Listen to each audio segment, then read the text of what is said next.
This podcast episode, I want to talk to you about my school president. It's a really super cute BL, slice of life, and it has some of the romantic tropes that I love the most. And I just have to talk about it a little bit more.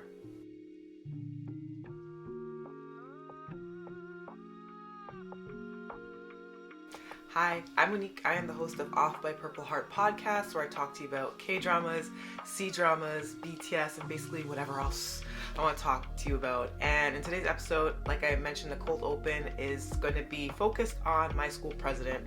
Really super sweet BL that's set in high school, starring two young boys who are in one of my favorite romantic tropes, at least for the first episode, which is academic rivals.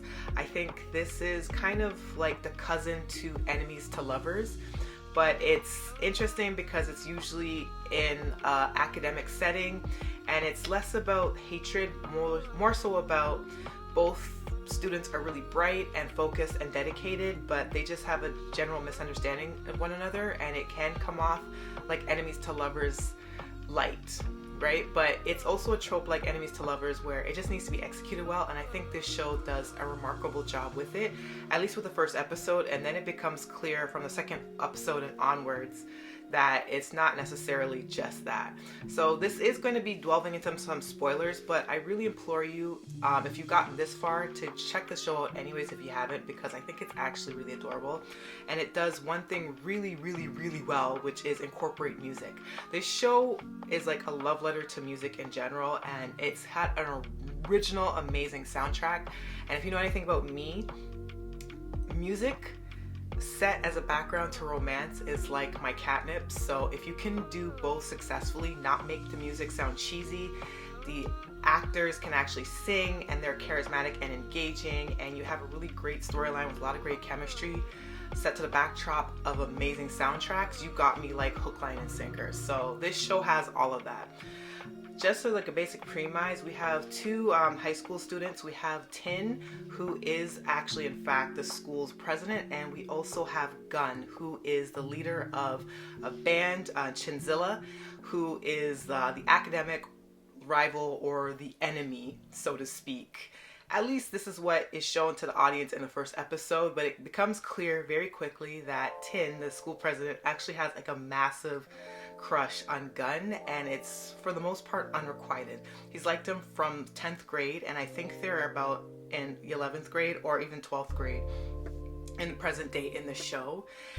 And unbeknownst to the audience at the time, they start off arguing like cats and dogs, like right off the bat, and it has all the cool, really funny scenes. A lot of slapstick comedy is used in this show as well, but there's definitely an amazing like romantic tension between the two of them that's actually very obvious even in the first episode, and then it just expands even more so.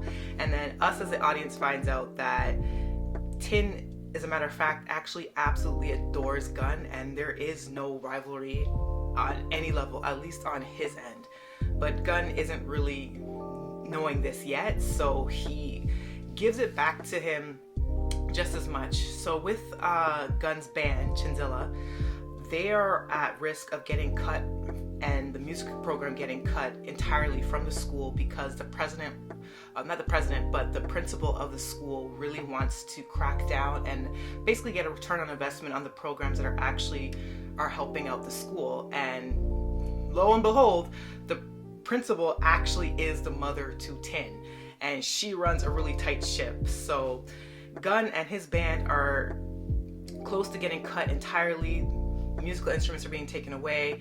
They need like a miracle quick. So Tin actually concocts this plan in his head that if he becomes the school president in their current year, that he can actually in his own way protect Gun and this band and have them to continue to thrive.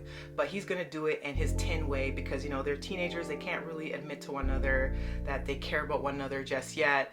And he kind of, I think, enjoys the little rivalry he has with Gun, but secretly wants to do anything humanly possible to help him out.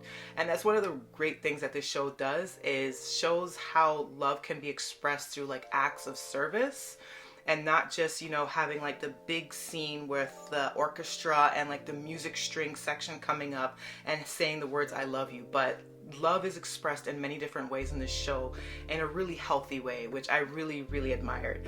So yeah, so Tin comes up with this plan, comes school president, and they come to blows even that much more, especially because as a school president, he is part of student council. Student council has actually a lot of reign on the school and help with as far as what programs gets funding and where the funding is going to go to, and like spaces in the school that they can run these programs from, which Gunn obviously needs access to for him and his band, especially because they want to make something of themselves, and there's like a big competition towards the end of the school year that could set them up really nicely for the future, especially since Gunn expresses a lot of interest in wanting to become a singer and a recording artist later on in life as a career, which is another thing about this show that does a really great job. It doesn't just focus on the romance on the two main lead characters. It does a fantastic job of having other subplots so that there's a lot more to the characters versus just romance. And any well-rounded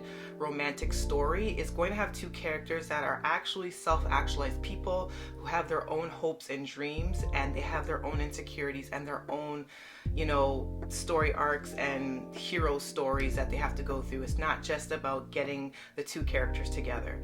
And with Gunn, a big piece is that he has a lot of insecurity, which isn't really that different from most teenagers, but he definitely has insecurity and lack of self-confidence. And because he has to go through so many hoops with his band in order for the band to survive, to get instruments, and for them to be taken seriously, because a lot of the school body makes fun of them and say, you know, you guys kind of suck, like, why don't you just give it up? And they don't. They have this tenacity, they have this vigor, and they're going to get it done, and they're going to win this contest, and they're going to prove their worth to everyone, including the principal, who is not really that impressed with them.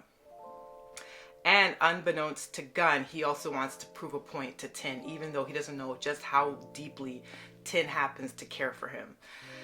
I love that part, and I love that the actor Forth, who plays Gunn, is really, really open and expressive in a lot of his body language and a lot of the acting choices that he makes. He makes you really feel for this character, and even though it's a very basic premise, it's set in high school and it's relatively innocent, there's a lot of emotional resonance in the show. The relationship with him and his mother also is really thought-provoking, and I think just the open level of compassion and support that she has for her son, and she's also very open-minded and doesn't come across like a parent that would give her child hell for being gay or for exploring sexuality or anything like that.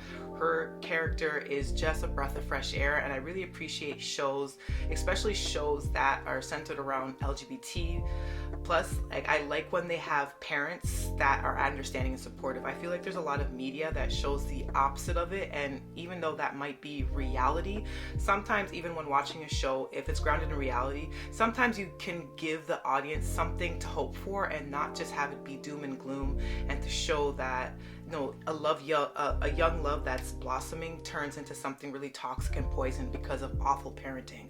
So I really appreciated what the show did, especially with the parents. Now, the relationship with Tin and his mom, the principal of the school, mind you, is a little bit different, and I like that the show kind of approached that and gave it a little bit more of a realistic edge. But trust me, it's not toxic, at least not in terms of the parenting styles in the home. But it's definitely different from the relationship from Gunn and his mom, which I appreciate that the show was able to make that distinction as well. The show also does a really great job with the friendship dynamics. So there's a lot of focus on friendship and about brotherhood and how that manifests and how their hopes and dreams kind of hang in the balance, because a lot of these guys in this band have their own dreams as well. There's also subplots of romances that take place in the show as well, and there is a lot of like realistic in-your-face scenes where they express their fears of not being able to really achieve their life goals and disappointing their parents and, you know, wanting to go against the system. And I just really appreciated how refreshing the dialogue was for the show. It just felt really real to teen boys and just to teenagers in general. And as I said, the music is absolutely phenomenal. The music is just fantastic. Like the original soundtrack for the show and the music that they use within the show is just good, right? It doesn't feel like something that was written by a producer or whatever, thinking that they're in the minds of the teens. It just comes off really realistic to them. And they show a lot of like the songwriting process and how they develop music to be what it is. And like the hero's journey of Gun and Tin and their separate hopes and dreams, especially with Tin wanting to be a doctor, but really wanting to serve his community and help people that, in his words, he loves and cares about, versus just wanting to be a doctor for the prestige of it all and for the money that you could potentially get from it. And Gemini, who plays Tin in particular, is really good with like flirtatious innuendos with Gun, and their chemistry is just so smack dab in your face, like from the very first episode, that you can't help but just be completely enthralled and engaged. The show, because it's set in high school and the two actors, I believe, can't be any older than 20, it's relatively innocent. So you can be rest assured that the show never crosses the boundaries to being inappropriate, considering the age bracket of the characters, right? You have to keep in mind that it is a youth show and it is catered to a younger audience, so it always should keep that in mind and be a relatively safe experience to watch. But I appreciated that despite how sweet and innocent it is, that the romantic tension is really, really good in this show. And just the way they moved with one another, their body language, and the acts of service, and how they express their love for one another, because it is slow burn, but because the show is like 12 episodes, it doesn't actually really feel like it too, because it's just so fast paced and you get enthralled in it very quickly. And I just think it was just grounded in reality, and it was just like a breath of fresh air for me to watch. So that is like my overall review of My School President. I think it's well worth the watch. It came out in 2022. And we're now in 2024, and I still see it being highly regarded in like the BL communities. If you're in the communities that relatively watch content like that, it's been highly regarded for a while, and there's a reason why, because it's just well produced, well acted, and it's just a perfect slice of life show. So that's my review for My School President, and I hope you do give it a shot if you're seeing this. I believe all the episodes are available to watch on YouTube, and I'm sure there is other means to get it. But yeah, I would say give it a shot. It's definitely worth your time, in my humble opinion. And I am a connoisseur of romance, so I know good chemistry when I see it. So yeah, you should take a time to watch it. Anyways, thank you for tuning in for this podcast. If you're watching via YouTube, I appreciate you so much. I genuinely do. And if you're listening via Spotify or Apple Podcast streaming services, I am really grateful to you as well. I'm working on the audio front so that this podcast sounds a lot more crisp and pleasing to the ears, and I appreciate all the new followers that have come in since. I really appreciate you, because the audio was kind of rough. Some of those podcasts, it was rough, but I'm working on it, okay? So I appreciate your patience, and I appreciate your viewership or your listenership. I really, really do. And I really look forward to 2024. I have an entire grid schedule of all the shows I want to watch, and there's a lot of great stuff that are coming down the pipeline. I actually have a podcast episode that I've probably already posted at the time of me filming this, that is about all the anticipated dramas that will be coming out this year that I'm looking forward to. So until then, till the next podcast episode, I really appreciate you. Love you. See ya. Bye.